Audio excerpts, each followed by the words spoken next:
Hi, welcome back to WizNugs. Today we're taking on a foundational topic. We're going to talk about emotions, feelings. Sometimes we say they're inconvenient or good or bad or positive or negative. Sometimes stupid. So what I mean by that is they sometimes seem to pop up at the most inconvenient times. And sometimes we're used to it, and sometimes it catches us off guard. Perfect example for me is I can handle a lot of things and know that I'm going to have that emotional response to it and totally expect it. But then I go and I start talking to somebody about a commercial that I watched or a TV show or an anime character. And then the next thing you know, I'm bawling and I don't know why. I mean, after I do a little bit of like reflection on it, I'm like, okay, I know why I got upset or I know why I started to get emotional about it. But man, why did it hit me out of the blue? It just came up out of nowhere? And I had to stop myself because I'm like, I want to tell you this really cool story that I saw. And I'm like, why? Why did that happen?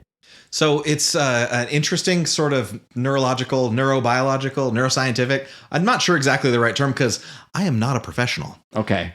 But the basic way in which this like stimulus gets processed, it goes through our emotion center before it gets to our cognitive center. And that's with everything, right? Everything we take in, whether it's something that's even taking a test or we're having a conversation with somebody, we see somebody for the first time, whatever we take in, it hits that emotional part of us first. Well, here's the other funny part. It hits our memory center before it gets to our cognitive center too. So it's the emotion, and then we remember that emotion, and then we're like, why did we just do that? And the memory and the emotion might be tied together too. That, oh, well, I remember that I felt a certain way when I saw something like this before, and therefore I should feel that way again, ready, go. And that all happens in the blink of an eye, and then it gets to your thinky parts where you're able to actually assess what the situation and figure out what to do next. And the realization is we're going to have that emotional response regardless of how well we train for it.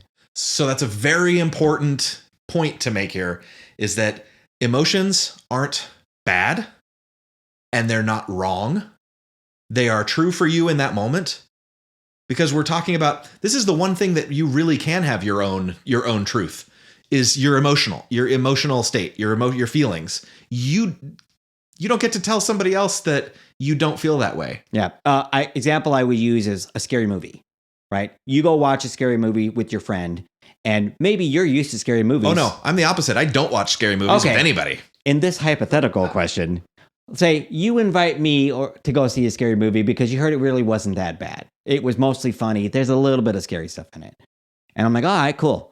And then we go watch this movie, and I'm like, man, this wasn't scary at all. I never got afraid. But you're like, yep, absolutely. And for the next 2 days, too. Yeah, and that's because your emotional response to it was real. You really got scared. You really had fear.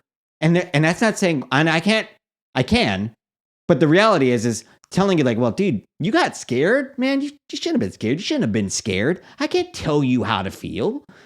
That's your emotional response. Or in an argument with someone you care about, don't be mad. Right. Whoa. What?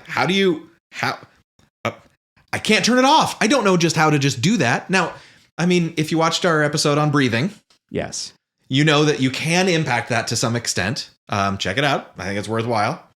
But what we're getting at in this point is, if somebody's feeling a certain way right now, there's something you can maybe do to impact that a little bit. And that just kind of depends on how you're interacting with them.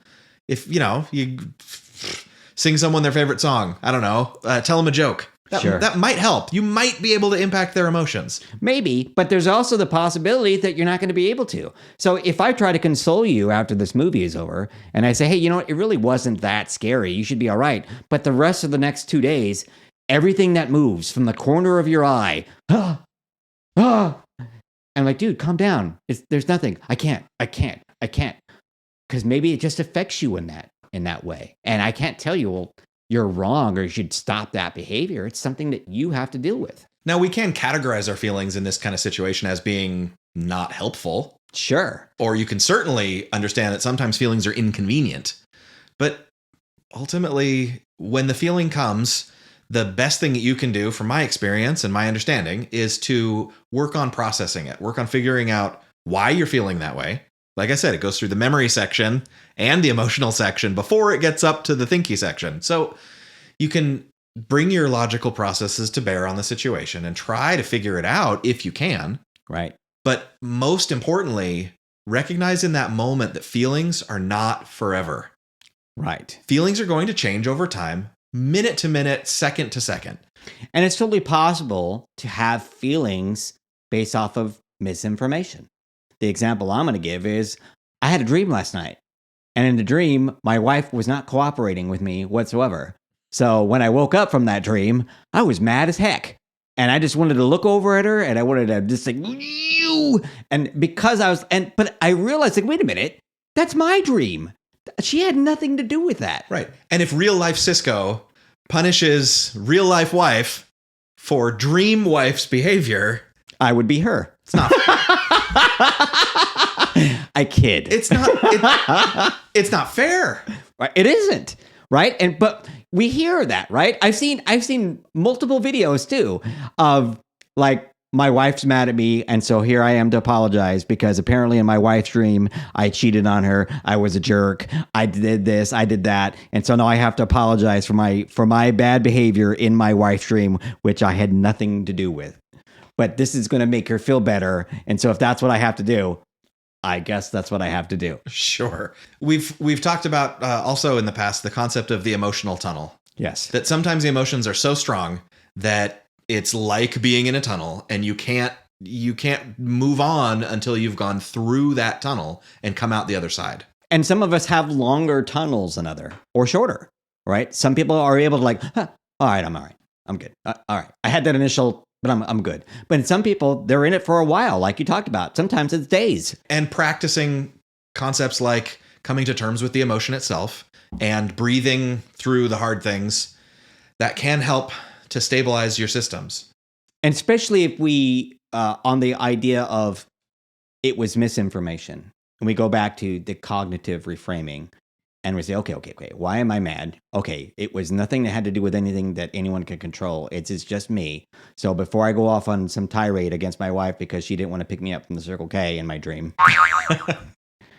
I should probably realize, okay, acting out on this emotion is probably a very bad idea. And let me calm myself down, realize it was a dream. There was no real thing that actually happened.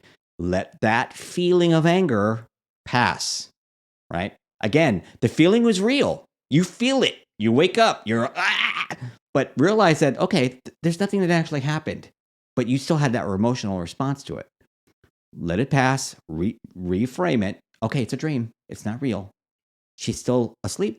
Laying next to me, she's being quiet, might be snoring just a little bit, but I'm used to it, and it's good, and everything's great.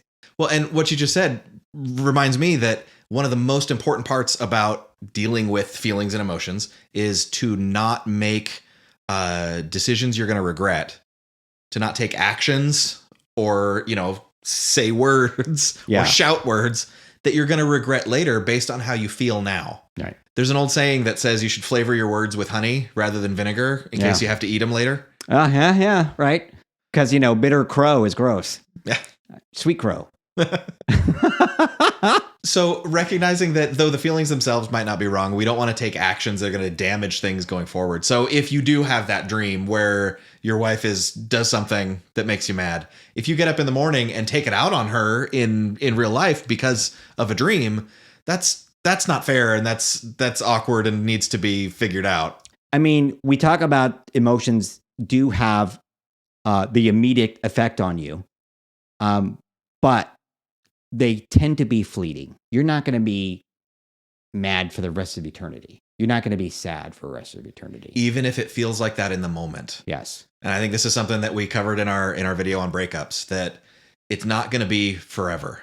Right. That the feeling passes. Even something big like grief, the feeling is not forever. It can feel like forever when you're in that moment, when you're in that period of grieving, for example. But it passes. Yeah, but feelings are useful. And because they help determine the things that we like, the things that we dislike, the people that we want to be around, the people we want to avoid. Well, and often, like you said, they can be a barometer for things that are deeper in our systems that we don't even necessarily know. But if we've got positive association with, people who are stable and helpful and lift us up, those people make us feel good. So we have positive feelings. And then we're around somebody who also makes us feel good. We can seek out, wait a minute. This feels familiar. This feels good because it reminds me of my best friend from second grade or whatever. My first girlfriend made me feel so good. I just remember feeling so optimistic when I was around her. Like that kind of thing can help inform our future decisions. And some of our feelings are actually tied to other things that are going on with us, right? So we talked about being hangry before, right? I'm so hungry that I'm mad at everyone. Don't talk to me. I want my thing. I want my thing to eat, right? And it might just be that you have low blood sugar and therefore your stomach is sending signals to your brain that something's wrong. Or you stayed up the night before watching your favorite show or reading a book or something of that nature, and you deprived yourself of enough sleep that you need to be able to get through the next day. So you go to work the next day and you're tired and you're lethargic and you have very low energy, and maybe that makes you sad. Maybe that makes you cranky. There's all kinds of feelings that it can affect. I read about a research study recently that said specifically staying up late at night can increase feelings of sadness, not even necessarily the next day, but while you're up late. Really? Just being up late, people report higher incidence of sadness. So for me, I've dealt with depression in my life, and I'm thinking to myself, wait a minute, I do have a tendency to feel more sad when I'm staying up late. And I start to think about what processes am I putting in place just with my behavior? Am I drinking enough water? Yeah. Am I eating at regular intervals? Am I getting enough sleep? And if I can manage those things that are really relatively straightforward, you can set a timer and make sure that you drink enough water, eat enough food, go to bed at a reasonable time. And it may not necessarily help you with everything that you might be dealing with emotionally, but it definitely reduces it. It sets your baseline.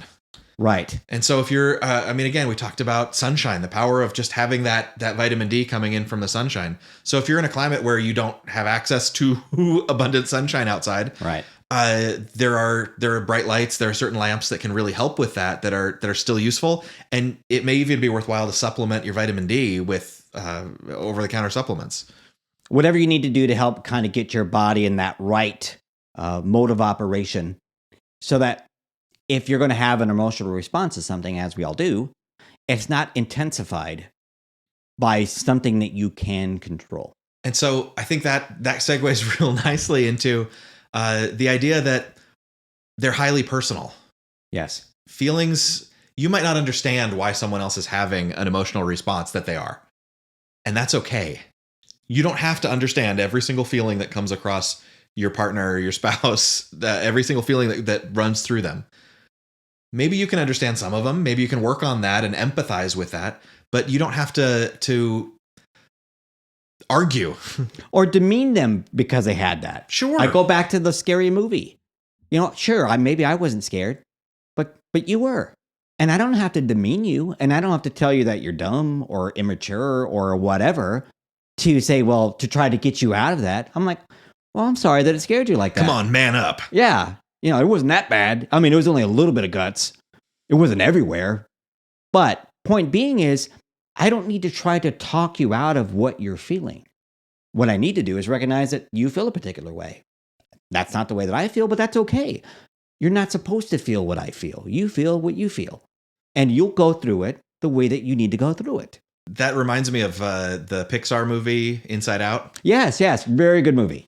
Where they, it's the personification of a couple of kind of core emotions. Yeah, anger, sadness, joy, disgust. Yeah. And I think fear was the other one. Okay, yeah. The main character, this girl Riley, she falls into what looks to me like a deep depression because her joy and her sadness end up leaving the command center in her brain, and they're on their journey. So I don't want to do too many spoilers here, but overall here, the main message of the film ends up being that you need all of your emotions, and that even though it may look like it's inconvenient to feel sad or angry, that they serve a function. There's a purpose, and they can help that. If you see that your friend is scared from the movie, that might be the time to say, "Hey, man, we don't have to do this. Yeah.